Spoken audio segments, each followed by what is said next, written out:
May I have your attention, please? Third Eye Productions would like to thank you. It was a great turnout.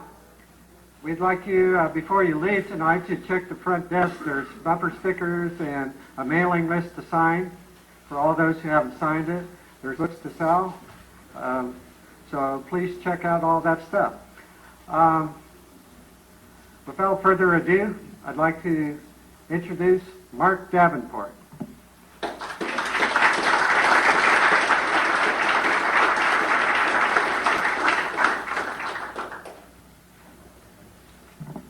Thank you very much, and thank you to all the people associated with Third Eye Productions. As soon as I get my notes here. Okay, here we go. I can't see the slides very well, so if these things are out of focus, somebody holler out, would you? And also, can someone in the back hear me? Clap if you can hear me. Okay, very good. I want to thank you for coming tonight. And just want to remind you that Leah's new book, Lost Was the Key, this is the new version of it. It's just hot off the press, so if you haven't seen it, be sure and take a look at it over here. UFOs, what are they? Unidentified flying objects. That could be anything, a bird, a plane, a kite, Superman. 90% of them are misperceptions of known objects. This one probably isn't. It's possible that it could be a hoax. It was taken in Oregon. This was in Santa Ana, California. Once again, I don't think it's misperceived unless somebody lost a hubcap. But it could be a hoax. And this one from Australia. It's possible that it could be a hoax. I don't think it's a meteor or anything like that. This is a new photograph that came from Nashville, Tennessee. Commander Graham Bethune provided this. He says it was taken September 27, 1989, near Nashville, Tennessee. And you might see some, what I call truncated light beams there. I'm not really in a position to focus these real well, so tell me if they're out of focus. But all those things could possibly be hoaxes. This is not a hoax. This is a photograph that was taken by an Air Force pilot aboard an Air Force airplane in 1966 at 12,000 feet from a C-47, 25 miles southwest of Provo, Utah. This was June 6th. The pilot's name is H. Williams. I don't know his first name. Harold, maybe. And, you know, this is not a hoax. This has been analyzed to death, and this is a real flying saucer. They really do exist. They've been reported all over the world since the dawn of history. Most cultures have legends of visitors from the sky. We have ancient Hindu texts that are thousands of years before Christ that have detailed accounts of how to build these things. And there's a lot of evidence that they've been here for a long time. If you see this plaque here, this is a gold anodized aluminum plaque that we attached to one of our spacecraft. It was either the Pioneer or the Voyager. I always get them mixed up. But you see the little, on the right side, you see the diagram with the center point and radiating lines of different lengths with dots and dashes beside each line to tell you about the solar system. That's a diagram of our solar system, and the purpose for it was to tell aliens, possible aliens, where to come to if they found this plaque. I'm not sure it was a good idea, but we did it anyway, and we did it again on this. This is the other one. Once again, either the Voyager or the Pioneer, I don't know. Down on the lower left-hand corner, you see the same diagram.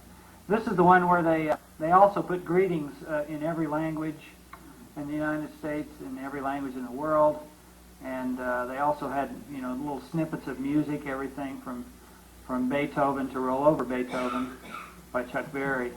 And of course, they got a reply back and it said, "Send more Chuck Berry." But seriously, they've been here a long time, and I'll show you another diagram. And you keep in mind this diagram in the lower left. This diagram was from ancient Sumerian ruins. This dates back to thousands of years before Christ. And Zechariah Sitchin told me himself, he's one of the 6 people in the world who can translate this stuff. And he says, "Oh yeah, that's a record of how people came here in a spaceship 450,000 years ago. Once again, this is one of the Nashville photos. We also have evidence has been left behind on witnesses. I think Leah showed you a number of photographs like this where she has a clamp mark on her back here.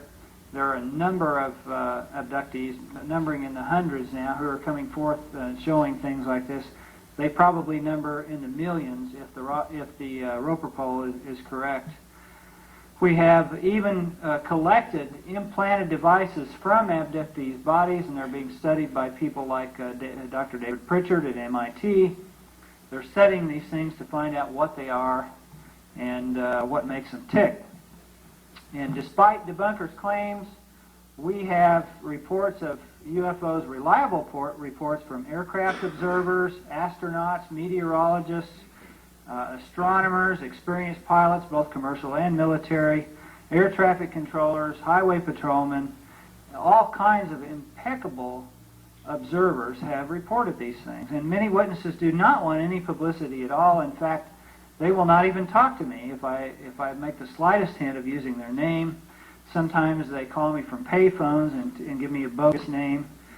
We have thousands of people that they claim that they have been taken aboard these craft and examined and instructed and given surgeries of all different kinds.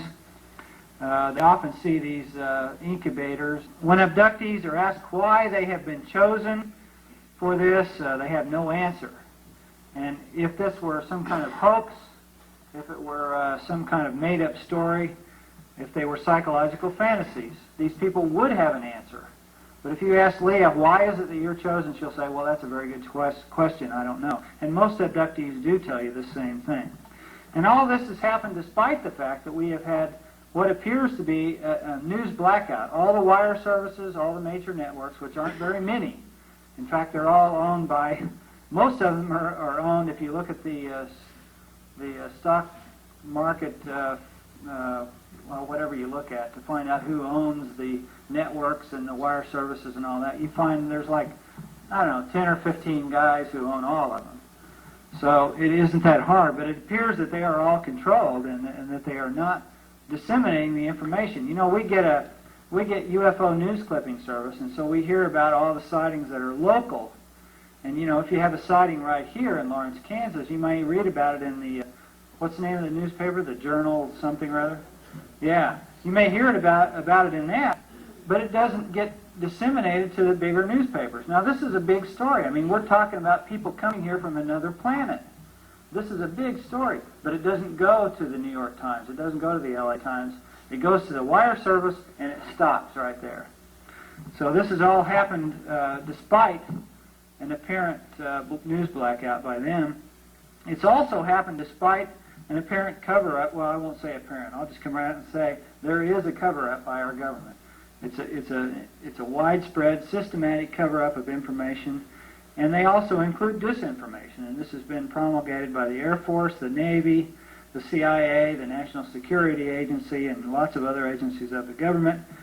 Regulations imposing strict penalties for reporting or even talking about UFOs are in the books for these agencies. If you join the Air Force, you're going to read that you know, if you talk about these things, you're going to be fined or even jailed.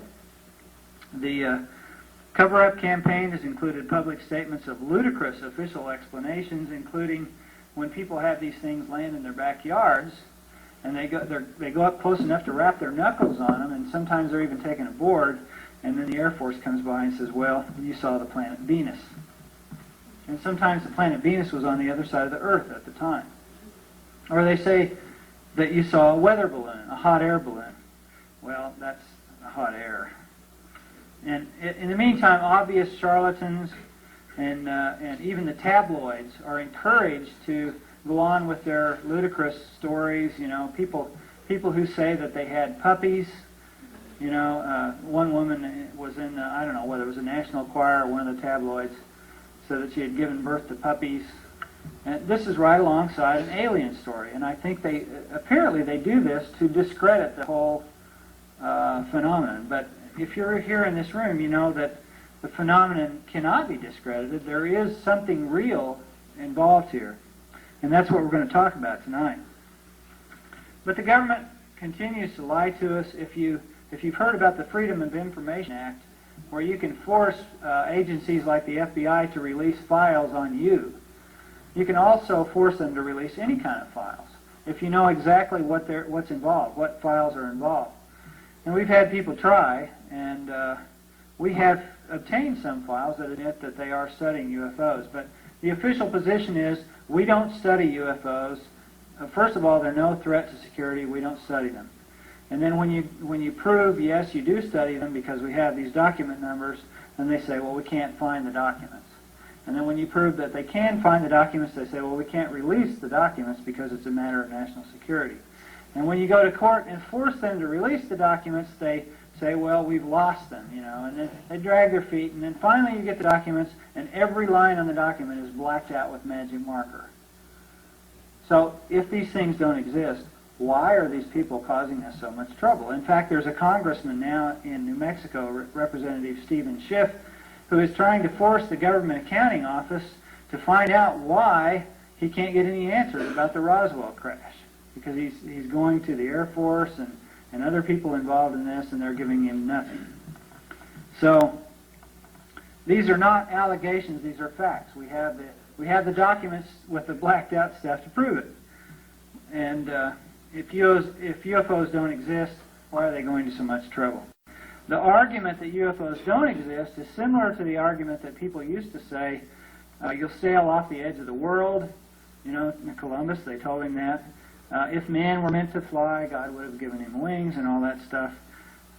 These are the same type of people who said the speed of sound would never be broken, that we could never have heavier than air flight, that we could never fly to the moon, and so on, and that there could be no meteors. 100 years ago, all the best scientists in the world said, well, we know that there are no stones in the sky, and therefore there can be no meteors, because if there aren't any stones up there, they can't fall.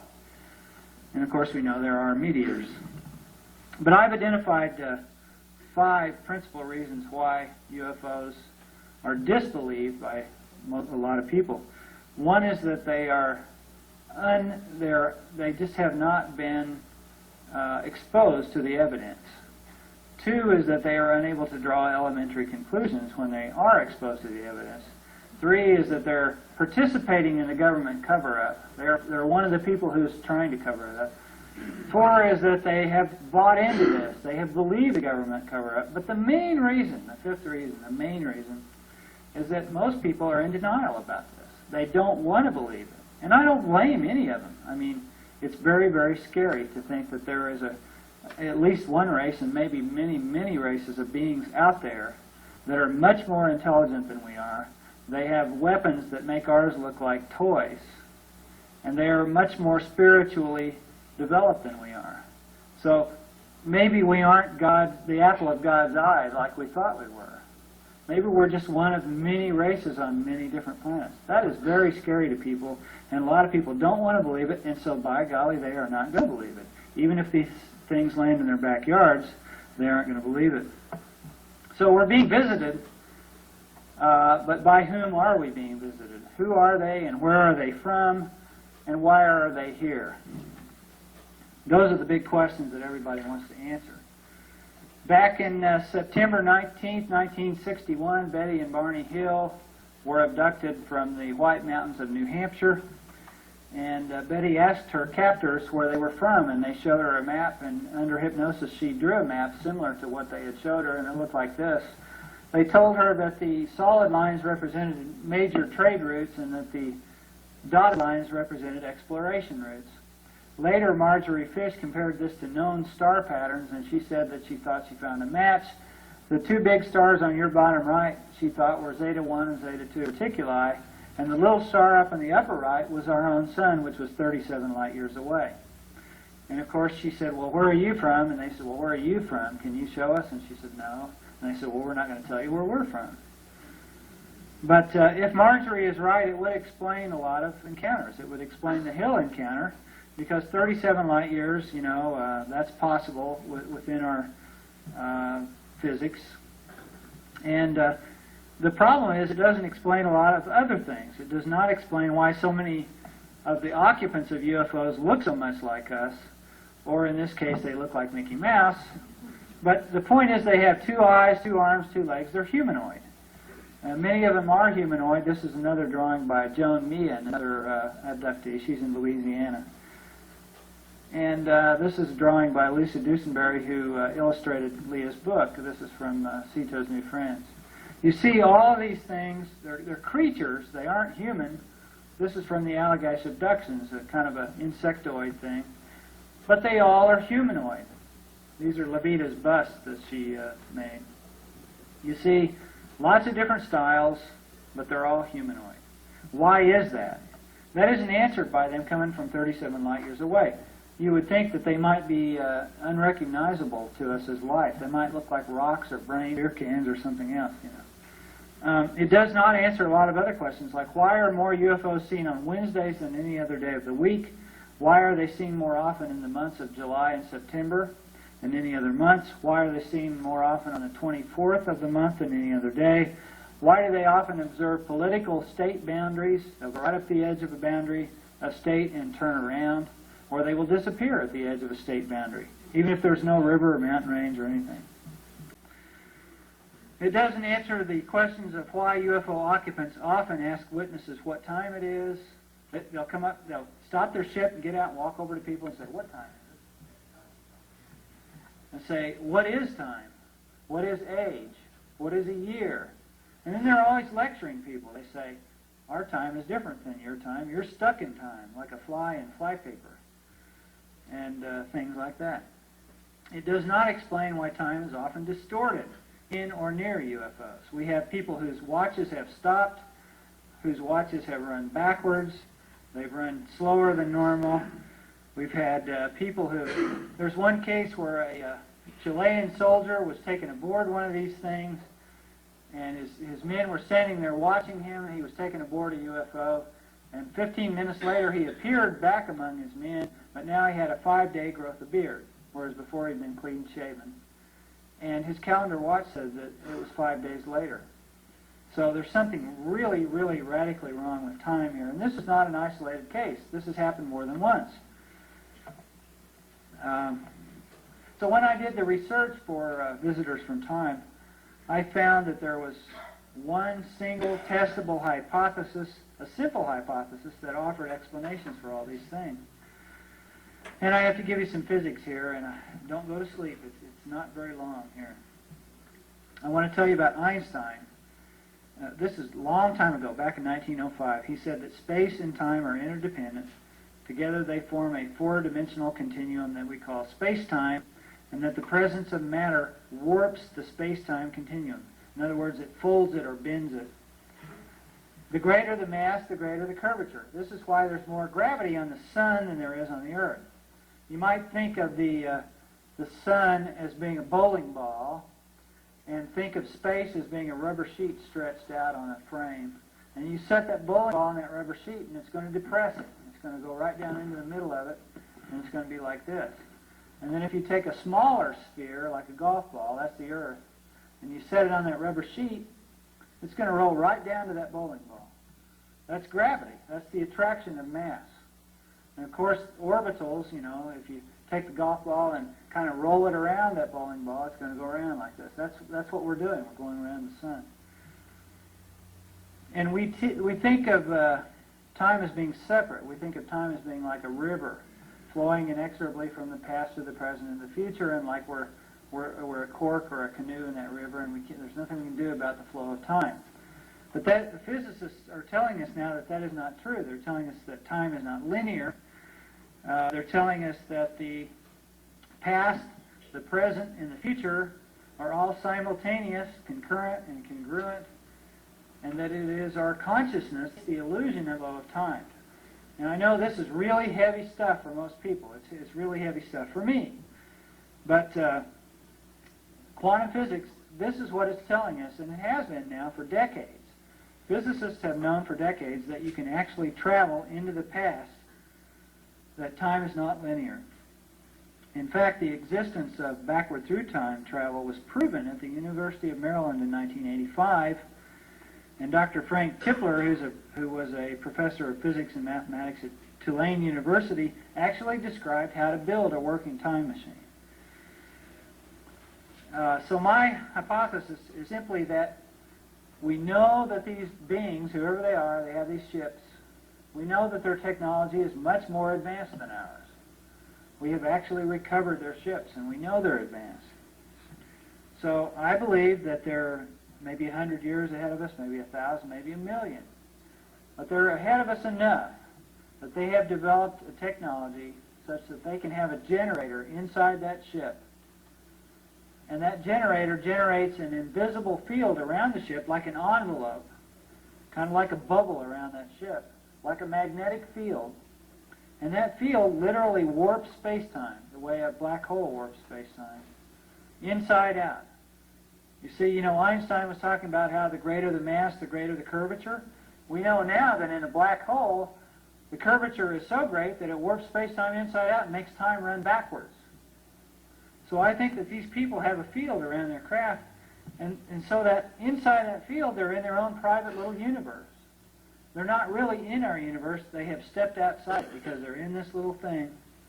And inside there, the value of one's be equivalent to the value of an hour out here, or even the value of a year out here. And so when we look at these things and we see them traveling 40,000 miles an hour through our atmosphere and say, oh, how can that be?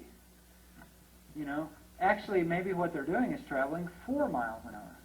To them, relative inside that field. And you can walk at 4 miles an hour and make a 180-degree turn and it doesn't bother anything. Maybe that's what's happening here. Maybe these car stoppages, these power outages, maybe that has to do with time rather than magnetism. I mean, imagine you're sitting in your car and this thing comes over and you see this light and your headlights start to dim and your engine starts to sputter and pretty soon everything in your car is dead and this thing's landed in front of the road. In front of you in the road here. And your car is dead and you're sitting there with your mouth open looking at this flying saucer. This has happened many, many times to people. Well, maybe this thing has a field around it that warps space-time. And maybe first your headlights get in that field and it makes them slow down. The electricity running through the wires is going slower, so the light gets dimmer. And pretty soon it gets into this field enough to where the light is non-existent. Maybe your crankshaft is turning slower. And pretty soon it gets into this field enough to where it isn't turning at all. And of course, you're the next thing in your car. And we have a lot of witnesses who say that they feel like they were paralyzed. Their thought processes were slowed down. And maybe this is what's happening. Maybe it is a time warp rather than a magnetic warp. So, if these things really do have a field that manipulates space-time like this, then by manipulating the field, by changing the size and shape and strength of the field, by moving it, making it come out here or go out there or get smaller and more stronger or bigger or whatever, then they can decide where they want to travel. Maybe they can travel here from other planets, other stars, even other galaxies, or they can go into other dimensions, parallel dimensions that our mathematicians tell us do exist, including our own past and our own future. Because, the physicists are telling us that the past and future they are happening right now, along with the present, and it is our consciousness that creates that illusion of the flow of time. Now, these fields could allow them to do all sorts of things that we think of as magic, including materialization and dematerialization. If these things are coming from another time zone, and they suddenly, turn the field on to the extent that they're coming into our time zone, then they're going to be appearing right in front of our eyes. They can do it slowly, they can do it instantaneously, and this is exactly what they do. It could explain why photographs are so rare. First of all, people are taken by surprise. They have their cameras. There have been a lot of cases where people had thousands of dollars worth of photographic equipment and they just failed to take a picture because their mouths are open and they just don't know, what is that? But sometimes they have tried to take pictures and nothing comes out. You get a blob, you get nothing. Well, remember, you've got your camera your shutter speed has to be exactly right. Your film emulsion speed has to be exactly right. If everything isn't right, you don't get a picture. So if it's all being affected by a time zone, different time zones, maybe you won't get a picture. You could also explain about the radar. If you've ever gotten a speeding ticket, you've had a guy point a gun at you, a radar gun. What happens is that gun emits these waves, just like waves on the ocean, radar waves. They're light waves. Everything, radio waves, infrared light waves, ultraviolet, X-rays, gamma rays, they're all light waves. They're all exactly the same except the frequency. So, excuse me, they emit these radar waves, and they go like this, and they go through this field around this craft, and they're changed in frequency. Have you ever been at a racetrack and you've had a car coming towards you? And as the car comes towards you, the engine sounds high. It goes like this. As it passes you, the engine sound suddenly drops to a lower frequency. The reason for that is sound waves are emitted in waves, just like waves on the ocean, and it is the distance between the two peaks that determines the frequency. Okay? And so as the car is coming toward you, it emits a peak, and then it comes towards you a little bit. So it emits another peak, so it has the effect of squeezing those waves together, making them higher energy, closer together, like this, and so the sound is increased in frequency. It's higher. As they're going away from you, it has the opposite effect. It's going away from you. It emits a peak. It goes away from you, emits another peak, and so it has the effect of stretching those peaks out, making them lower energy, lower frequency. So light waves work the same way. So if you have a radar gun that's producing a wave and it goes into this field that warps space-time, it's going to be subject to a Doppler effect because time is different inside this field, okay? So the waves are going to go in there and they're suddenly going to be stretched way out like this. Maybe they'll be stretched out to the point where they can't even bounce off of anything. But maybe they won't. Maybe they'll bounce and they'll come back. They have to be bouncing and coming back exactly the same frequency to be able to be picked up by this Doppler radar gun that picks your car up. Because if they're off just a little bit, this thing isn't even going to detect them. And as a matter of fact, the radar at our airports has been designed specifically so that it does not detect anomalous signals. There have been so many UFOs that the air traffic controllers are tearing their hair out, and so they've designed them, they've computerized them, so if it isn't a plane, they're not even going to show them on the screen at all. But and this also affects other things. For instance, why is it that you see color changes? UFOs are going 1,500 miles an hour and they make a 180-degree turn. They're orange when they're coming this way. When they turn, they're green. Why is that? Well, they're changing the field. They're changing the size and shape and strength of that field, so you're looking through less field or more field, and that's why you have less Doppler effect. Colors of light are simply different frequencies, different spaces between the peaks, okay? Red light has more space between the peaks. Violet light at the other end of the spectrum has very little space between the peaks. Now, if these people, some of them are from our own future, and this could be possible, if they can warp space-time, some of them actually could be from our own future. That would explain a lot of things. It would explain, for instance, why more of them are seen on Wednesdays, more of them seen on the 24th of the month, why they observe state boundaries and so forth. If they're using our calendars, if they are us, it's like what was the cartoon? It said we has seen the enemy and they is us. If they are us, then in the future, then they're using our calendars, they're using our maps. So that would explain these things. You have a digital watch here, and if you take the battery out and put it back in, it always flashes and says 12 o'clock. Just like Johnny Carson's VCR. He never learned to program it. It always flashes 12 o'clock. That's a default value. So if you've got a computer and you want to tell it that we're going back into time and we want to go back and see Jesus born, then you don't know exactly when. So you're going to pick a year and you're not going to tell it what day or what hour or any of those things. So it's got to have a default value. The computer has to put something in there. So I think maybe it's going to put Wednesday in there. Or it's going to put the 24th of the month, or you see what I mean? Default value. That's the only way I can explain that kind of stuff. It would explain the men in black. These are guys who, when you see a UFO and you go home and go to bed and don't tell a soul about it, and the next morning someone knocks on your door and he's dressed all in black. You know, he's got a black tie and black shirt and black hat and black sunglasses, and he says, "You didn't see a UFO last night. And besides, don't tell anybody." Maybe these men in black are some kind of agents that are going back to try to clean things up, to try to fix it so that people didn't see UFOs and they didn't tell people about them, and we don't know about time travel, okay? And that would explain a lot of other things, like why is it that they always drive things like brand new 1956 Cadillacs? And why do they use expressions like 23 skidoo? You know, I mean, this has been out of style for a while. It would explain a lot of other things, like how there could be so many of these craft in so many different kinds. You know, you can order a Ford in a lot of different body styles, a lot of different colors, vinyl top, no vinyl top, you know, 4-speed, 3-speed, a lot of different things. So they look a lot different, and it could be that, you know, if we have learned sometime in our own future to travel through time, then maybe everybody in the future has a time machine.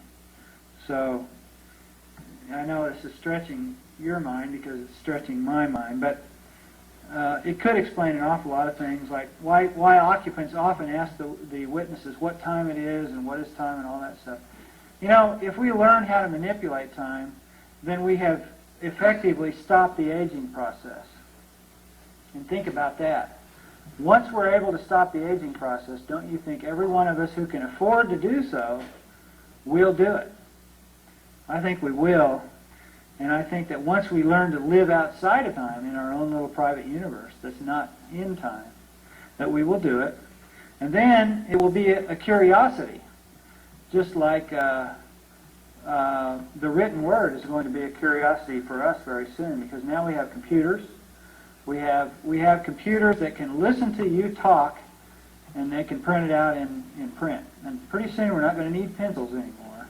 We already don't need, remember slide rules? Anybody old enough? I remember slide rules. We used them all the time in college, but now try to find one of those. So I think that time is going to become obsolete, believe it or not.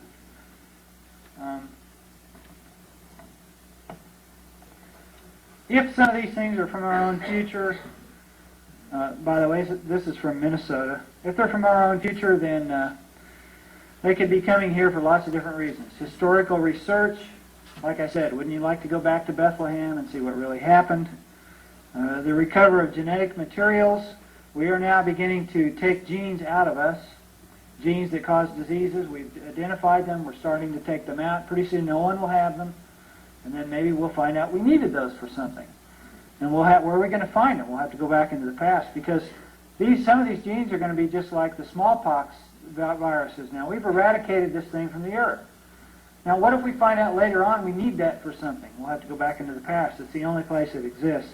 It could be to recover vanishing species. We're killing 3 species a day on this planet. There are many, many, many species that are completely gone that were here when I was born.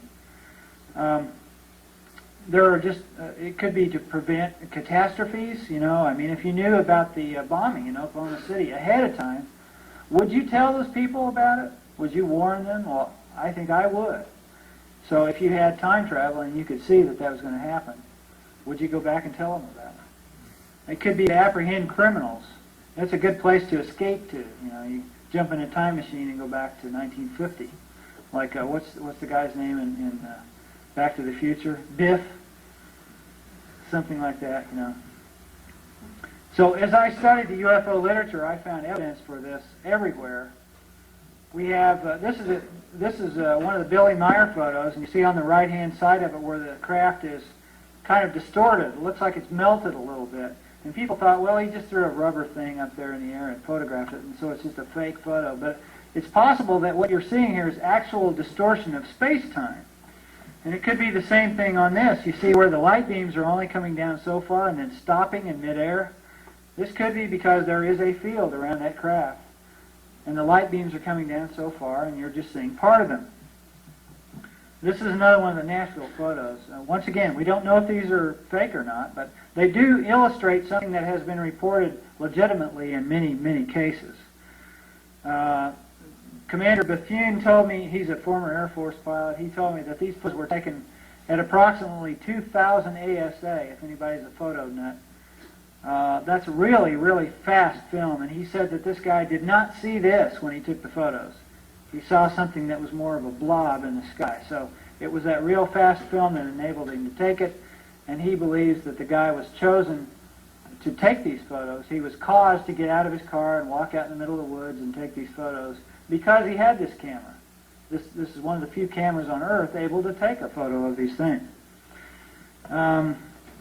Anyway, that's his story. Here's another one. You can see there's a thing hanging down that's projecting blue light beams. And in this one here, you see one of those light beams is kind of truncated. It's coming straight out and just kind of going nowhere. We have invisible barriers that have been reported many times. We have people who have thrown rocks at these things, and before the rock ever gets there, it stops in midair and kind of goes to the ground. People who have shot at them with guns. Carl Higdon was hunting elk up in Wyoming. He shot at some elk and the bullet went 50 feet and slowed to a stop and fell to the ground. And the police people later asked him, "How did you turn this bullet inside out?" But after he shot and he looked at this thing, he looked over and here was an alien standing there. They took him aboard this craft, and interestingly enough, the craft looked like it was small on the outside, but once he got inside, he found out it was large. It was so large they had 5 elk in there inside the thing. This is not uncommon. In fact, we have a man who was commissioned by the Army they moved him specifically to photograph a UFO. He said it looked like it was 30 feet in diameter on the outside, but when he climbed up in the hull, in the hatch, and looked inside the thing, he said it was so big inside that he could have thrown a football and not hit the other side of it. I hear this type of thing from abductees all the time. I have people tell me, they give me accounts of how they went aboard a craft and they were taken up a ramp into another floor, and they went through a room into another room, and they went around a curved way up to another floor. And we're talking about a huge thing here. I mean, this is as big as a school building. But it lands in their backyard, and there's only 50 feet from tree to tree, and there's power lines and everything else. There's no room for this. So it appears to be larger on the inside than on the outside. Now, when you talk to mathematicians who work with 4-dimensional objects, and they do it all the time, they say, oh, sure, a hypercraft, something that is in 4 dimensions instead of 3, would be larger on the inside than on the outside. In fact, they tell you that a lot of the things that UFOs do are possible. We have had witnesses who have walked toward a UFO that was landed on the ground, and one guy, he was walking toward it, and then he realized that he hadn't been walking for a while. And he was like, I'm stuck here, How long have I been stuck here? He wasn't sure, but he realized dimly that there was something wrong. He was just stuck in midair. And his nephew saw him, and he came running up, bounding up beside him. He ran smack into some kind of field, and it knocked him cold. And this type of thing has happened many times. There's one woman who tried to take a step toward a landed UFO, and when she took one step, her whole field of vision was filled with this silver light. She couldn't see anything but silver. She stepped back one step, and it was gone. Stepped back into it again, and there it was again. We had UFOs that were protected from both fire and water. We had one case where a UFO came down into a forest fire. A lot of people were watching. It descended into a forest fire. Flames are raging all around, but the flames never touched the craft. They were some distance away from it. In fact, the craft came down and landed. People got out of it, picked up rock sticks, and put them in some kind of container, got into the craft, and left. So they were protected from those flames. They were around the craft. There's some kind of a field around that craft that protects it from all sorts of things. And I could go on and on about this. We have equipment failures, not only oil pumps and all that stuff, but TVs, radios, trucks, motorcycles, ships, bulldozers, generators, diesel generators, planes, helicopters, everything. We also have people saying that they were levitated, weightless, up into the craft. This is another illustration from Leah's book by Lisa Dusenberry. The most intriguing stories to me are there's one story of 3 boys who went up to a small landed UFO, and it was just docile there. It didn't do anything. And they finally got up enough to rap on it with their flashlight, and the thing lit up, or it made a sound, and they all just ran like heck, to get out of there. And later on, their parents separated the boys and asked them what, to tell their stories. And all 3 of the boys said that when they ran away, they were running in slow motion. There's another story where a couple of guys were hunting with a bird dog, not far from here, in fact, in Missouri, south of Kansas City. They were hunting, and they suddenly noticed that the bird dog was moving in slow motion, not like he was pointing, but just moving in slow motion. They looked up above the dog, and there was this big round craft hovering in the air. As soon as the craft left, the dog started moving north. But the one that really intrigues me, and I tell everybody about this, is the Bentwaters case. Because in this case, we had American soldiers over in England who were taken out into a clearing. They told them to leave their weapons behind. The clearing was all set up with these big Klieg lights, real bright lights that were shining into the clearing. Nothing was there. They had film rolling, they had videotape rolling, waiting for something to appear. Well, something did appear. There was this mist that appeared, and inside the mist, this craft appeared, and then the mist disappeared. The craft lowered to the ground. And these 3 guys were walking around the craft. And one of them said that as he took a step, then his shadow took another step. And then he took a step, and then his shadow took a step. There was a time lag between the time his shadow took one step, between the time he took a step and the time his shadow took a step. There was a time lag. There's another man who understands, and this is secondhand, but I just heard this from another researcher whom I respect very highly. She said that one of the other men had reported that the shadows were cast backwards. In other words, they were cast back toward the light instead of toward the craft, which is also interesting because the same mathematicians who say that the craft can be inside than on the outside also say that directions can be reversed.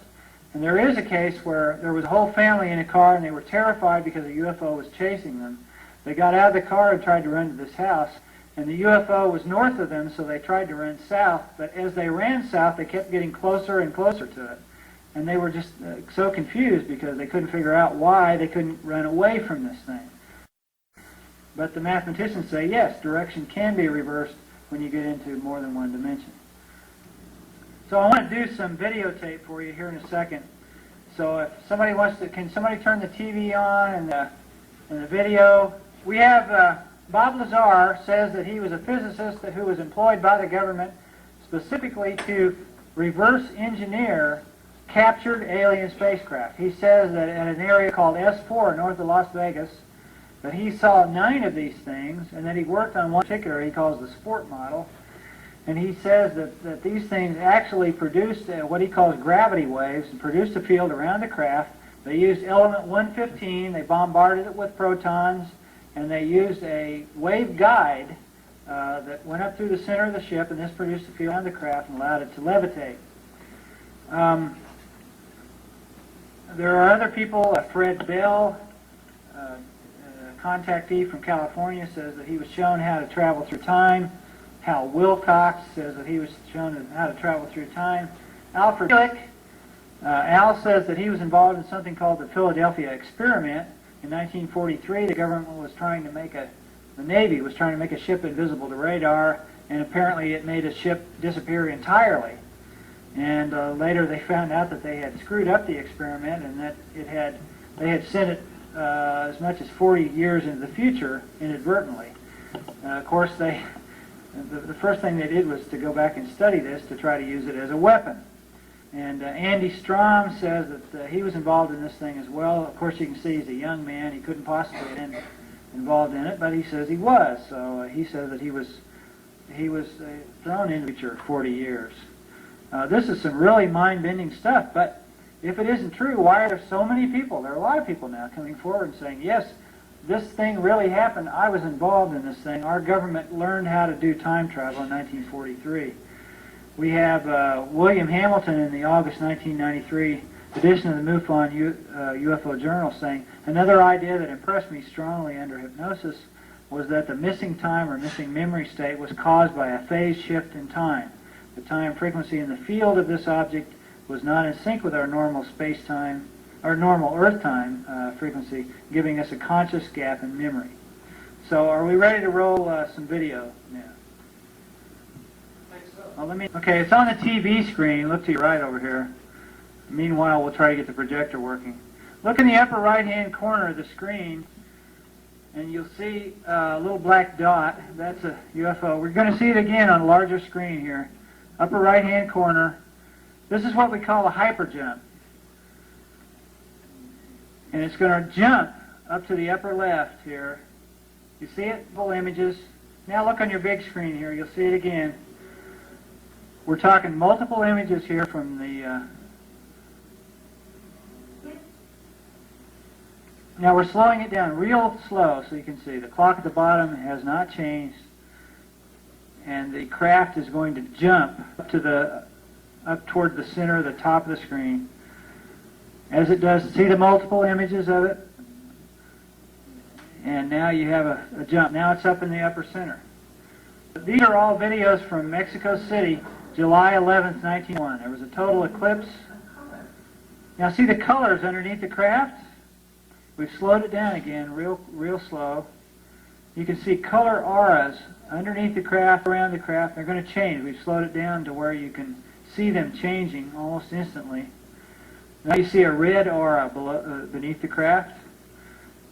And now it's going to disappear. In a minute you're going to see another color. I think what we have here is evidence that this craft is surrounded by some kind of field. And in a minute you're going to hear Dr. David Froning, who is a field propulsion engineer. You're going to hear him talking about how he, see the orange aura? You're going to hear him talking about what he thinks this aura represents. After that, you'll hear a little bit from Preston Nichols talking about the Philadelphia experiment. The tape is cut in segments. I'm not trying to put words in his mouth. I just have copyright rights to show just a few minutes of the tape. There's a blue or a purple aura. Now you're going to see some other effects around the craft that I think show field effects. This is Messengers of Destiny. If any of you want to get this tape and put it on your own VCRs and slow it down, I think we still have a few of them. If not, we can tell you where to get them. Now see, it looks almost like a heating effect around the craft. And now we're going to show you how the craft changes shape. We're going to slow it way down and show you how it changes shape. Incidentally, these things have been seen continuously over Mexico City since these films were taken, July 11th, 1991. It's now a daily occurrence down there. And the elders who made this tape told me that there are now more than 2,000 videotapes of them. Some of them are even clearer than this one. After Preston Nichols, you're going to see a short segment of Leah telling about what she was told telepathically about time travel. And then you're going to see Wendy Dashnow telling about how she actually did some time travel. And it's getting late, so I think that's about all we're going to have time for, just this videotape.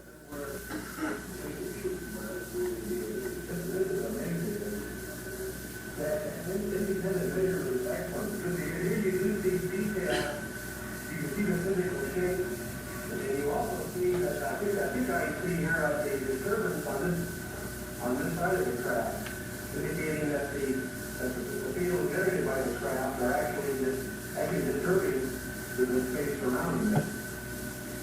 This bullet now gets to the aircraft. For example, as the aircraft propeller rotates, it disturbs the air around it. World that they may operate. There is a pulsation in the size and geometry of the object. And again, individual or repetitive cyclic motion you expect with a field provider. So once you see this, there is strong energetic activity occurring throughout this region. But also when you see a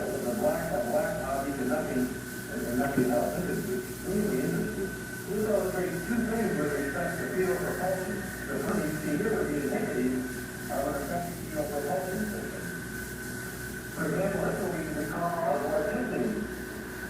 This is actually caused by the motion of the vehicle in its field through the atmosphere of Earth. The different color indicates that the different intensities of the field that surrounds it. The radiation pressure at the different regions throughout the ship. These transmitting characteristics of the magnetic field. Well, one might speculate that an electromagnetic device is actually causing the pulsation formation of these fields. I think this is real. Of course, I'm one of the scientists that is trying to develop these spaceships that will have these kind of capabilities. And so this is very exciting to me. I must admit that right now we do not know how to develop effective field propulsion systems. So we do believe we know enough to know what has to take place for effective field propulsion to be. And these craft and the pictures of them are exactly what we think that effective field propulsion craft would have. So these are very exciting to people like myself because it tells us that it may be possible. Someone in the cosmos.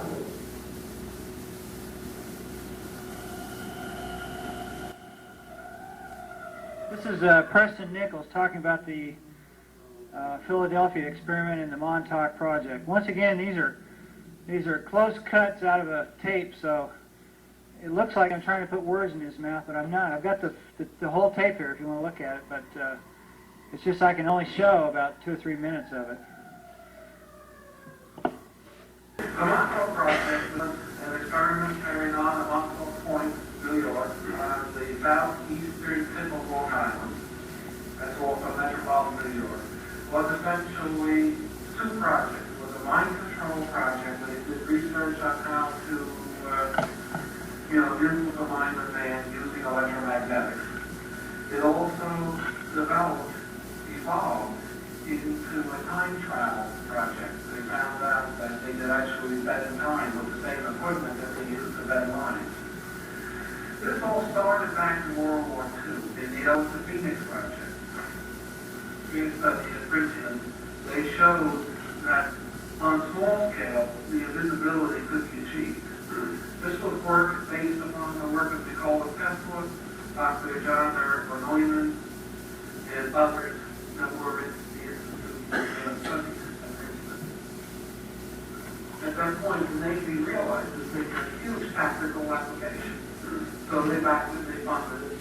And research was done up until August of 1943, built a small boat, but not a big battleship. The boat was built special for the Rainbow Project, and when they turned everything on, it worked. The boat did become radar invisible. The boat actually became physically invisible. Then it disappeared. It was gone. Of course, the 2 Cameron brothers were one thing. The boat was new. Like a wormhole in space and time, and they came out at Montauk Point in 1983, August 12th. So they jumped 40 years. Yes, they jumped 40 years. Because the wormhole was from Philadelphia, 1943, all the way to Montauk, 1983, and the Rainbow shut down. The Rainbow project was stopped. Then Montauk stopped, Philadelphia stopped. The piece of the Montauk underground was floating in hyperspace, returned to its rightful era. This is a little short segment of Leah. Now, we only have about, a few minutes left. I know it's late. Sorry to keep you late. We got started late. I think it's very interesting what they told me about time. They told me that time is no more linear than the Earth is flat. They said time is like twinkies, a child brings toys. And they told me that time can be bent, it can be stretched, it can be contracted, and it can even be overlapped. They told me that because of this, the choices that we make today can affect not only our future, but whether or not certain aspects of our past ever occurred. They told me that actually time as we know it is totally non-existent, that it's really space that's important, not time as we know it.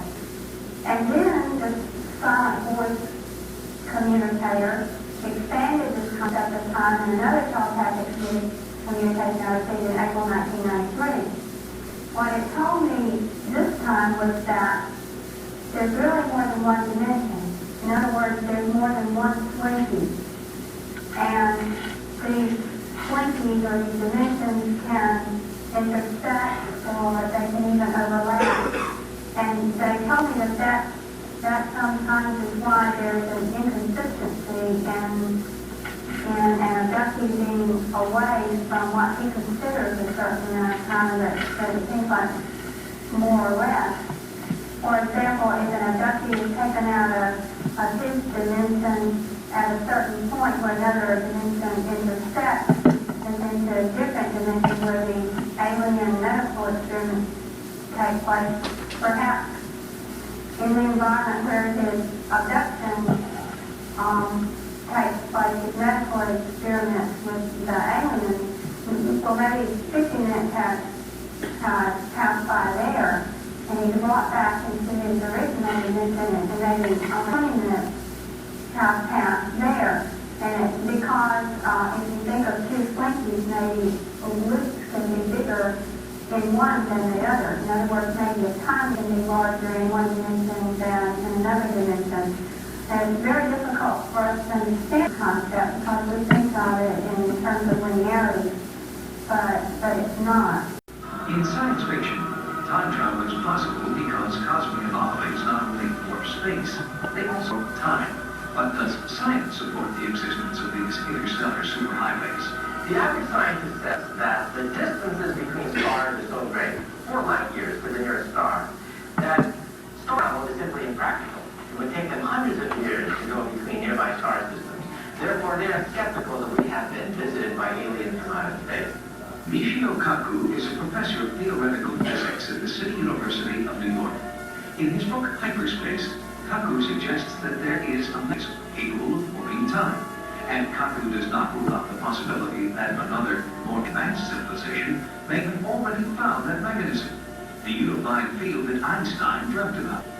The new wrinkle, which has caused quite a bit of excitement among theoretical physicists, is that perhaps the river of time can have acres, whirlpools, and perhaps may even at a crucial juncture in history.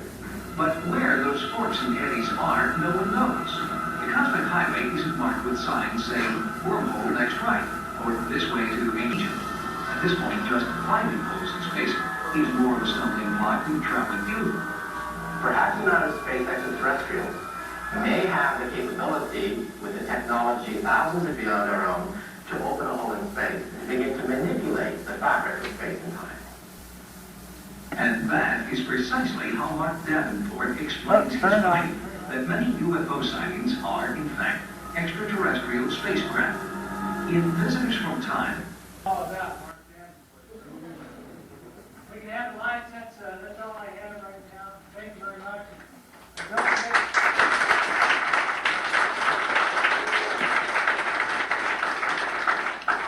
Thank you. Once again, thanks to Third Eye Productions and to Leah. And don't forget, we've got plenty of books here if you want to get these on your way out. We'll stay here until you're ready. Thank you.